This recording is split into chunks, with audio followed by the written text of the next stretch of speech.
Hello everyone, आज का topic है स्पर्म। आज हम बात करेंगे स्पर्म क्या होता है, साइज़, माइक्रॉन्स, कितने माइक्रॉन की होती है, सब आज हम बात करेंगे। तो पहला है स्पर्म की साइज़। तो स्पर्म की साइज़ 50 माइक्रॉन होती है और इसका डायमीटर 1 माइक्रॉन होता है। ये टेस्टिस से प्रोड्यूस होती है। मेल में पाई जाने वाली टेस्टिस से स्पर्म प्रोड्यूस होता है और एंडोडर्म जर्म लेयर में ये डेवलप होता है। मींस ये टेस्टिस से निकलता है और एंडोडर्म जर्म लेयर से डेवलप होता है। एंडोडर्म जर्म लेयर जो मेल्स में की टेस्टिस में पाई जाती हैं उनसे ये डेवलप होता है, बनता है। नेक्स्ट है टेस्टिस डेवलप फ्रॉम। अब हम बात करेंगे टेस्टिस कहाँ से डेवलप होती है। तो टेस्टिस मेसोडर्म जर्म लेयर से डेवलप होती है और ये नंबर में 2 होती हैं। मेल में पाई जाने वाली टेस्टिस नंबर में 2 होती हैं और इसका वेट 16 से 20 ग्राम होता है। मींस एक टेस्टिस का वेट 16 से 20 ग्राम होगा और साइज़ 4 से 4.5 उसकी लेंथ होती है, 2 से 2 टू 2.5 उसकी चौड़ाई होती है और 1 से 1.5 उसकी थिकनेस होती है टेस्टिस की। टेस्टिस स्क्रोटल कैविटी में पाए जाते हैं। मेल में पाए जाने वाले टेस्टिस स्क्रोटल कैविटी में पाए जाते हैं। नेक्स्ट है, अब हम बात करेंगे स्क्रोटल कैविटी का टेम्परेचर कितना होता है। तो स्क्रोटल कैविटी का टेम्परेचर 36.5 डिग्री सेल्सियस होता है, जिसमें इस टेम्परेचर पर टेस्टिस लाइव होते हैं और स्पर्म फॉर्मेशन के लिए टेम्परेचर होता है 36.5 डिग्री सेल्सियस और स्पर्म को स्टोर करने के लिए ज़रूरी टेम्परेचर होता है -196 डिग्री सेल्सियस। फिर बात करेंगे स्पर्म फॉर्मेशन की। तो sperm formation place and origin cell. Sperm का फॉर्मेशन कहाँ और कब होता है। तो सार्टोली सेल के में टेस्टिस में होता है। टेस्टिस में जो सार्टोली सेल्स पाई जाती हैं उससे स्पर्म का फॉर्मेशन होता है, स्पर्म हमारा बनता है। After formation is storage of sperm. Formation के बाद स्पर्म का स्टोरेज एब्डिडर्मिस में होता है।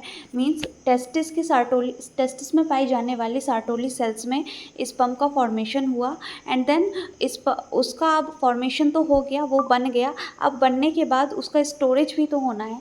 तो स्पर्म का स्टोरेज एब्डिडर्मिस में होता है, जो जहाँ पर स्पर्म 70 से 90 दिन तक स्टोर हो सकता है।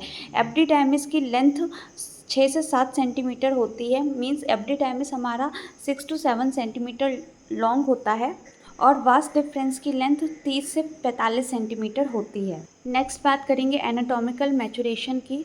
स्पर्म में एनाटॉमिकल मैचुरेशन, स्पर्म का एनाटॉमिकल मैचुरेशन एब्डिडर्मिस में होता है और स्पर्म मैचुरेशन के लिए कुछ ज़रूरी चीज़ें होती हैं जो हेल्प करती हैं, लाइक टेस्टोस्टेरोन हार्मोन, ये स्पर्म के मैचुरेशन में हेल्प करता है। विटामिन ई हेल्प करता है और विटामिन ए भी स्पर्म के मैचुरेशन में बहुत ज़्यादा हेल्प करता है। नेक्स्ट है physiological maturation of sperm in female. Females में फिजियोलॉजिकल मैचुरेशन होता है स्पर्म का सर्विक्स में। सर्विक्स में कैसे होगा, अकर्स रिलैक्सिंग हार्मोन। जो सर्विक्स में रिलैक्सिंग हार्मोन्स पाए जाते हैं। जब स्पर्म सर्विक्स में, फीमेल्स के सर्विक्स में इजैक्युलेट हो जाता है, देन उसमें जो रिलैक्सिंग हार्मोन्स पाए जाते हैं वहाँ से उसका स्पर्म का मैचुरेशन होता है, जिसे हम फिजियोलॉजिकल मैचुरेशन कहते हैं।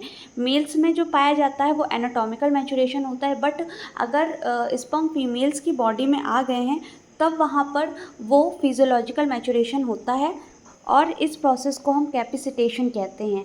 मींस स्पर्म का फिजियोलॉजिकली मैचुरेशन होना फीमेल्स में और फीमेल्स की सर्विक्स में, जहाँ पर रिलैक्सिंग हार्मोन्स पाए जाते हैं जिनके कारण स्पर्म का फिजियोलॉजिकल मैचुरेशन होता है, इस प्रक्रिया को हम कैपिसिटेशन कहते हैं। नेक्स्ट आता है टेस्टोस्टेरोन हार्मोन। मेल्स में टेस्टोस्टेरोन हार्मोन भी पाए जाते हैं जिनका फॉर्मेशन लीडिंग सेल्स और इंटरस्टिशियल सेल्स के द्वारा होता है। मींस मेल्स फीमेल में भी कुछ मात्रा में टेस्टोस्टेरोन पाया जाता है, लेकिन मेल्स में प्रोमिनेंट होता है। टेस्टोस्टेरोन हार्मोन का फॉर्मेशन लीडिंग सेल्स और इंटरस्टिशियल सेल्स जो पाई जाती हैं उनसे होता है टेस्टोस्टेरोन हार्मोन का फॉर्मेशन। देन नेक्स्ट है सेमन सेमन क्या होता है, तो सेमन स्पर्म, सेमिनल फ्लूइड और प्रोस्टेट फ्लूइड, तीनों के मिक्सचर को हम सेमन कहते हैं। इसका पीएच एल्कलाइन होता है और ये कलर में वाइट मिल्की कलर का होता है। 1 ml सेमन में 60 से 80 मिलियन स्पर्म्स होते हैं और एक टाइम के सेमन इजैकुलेशन में 2 से 3 ml सेमन निकलता है, जिसमें 1 ml, अगर हम 1 ml सेमन की बात करें तो उसमें 60 से 80 मिलियन स्पर्म होते। तो अगर एक बार के इजैकुलेशन में 2 से 3 ml सेमन हमारा निकल रहा है तो उसमें 300 मिलियन स्पर्म होते हैं, पाए जाते हैं। सो यार, ये था आज का वीडियो। पसंद आया तो लाइक, शेयर एंड सब्सक्राइब कीजिए और बने रहिए ऐसे इंपॉर्टेंट टॉपिक्स के साथ। Thank you, bye bye.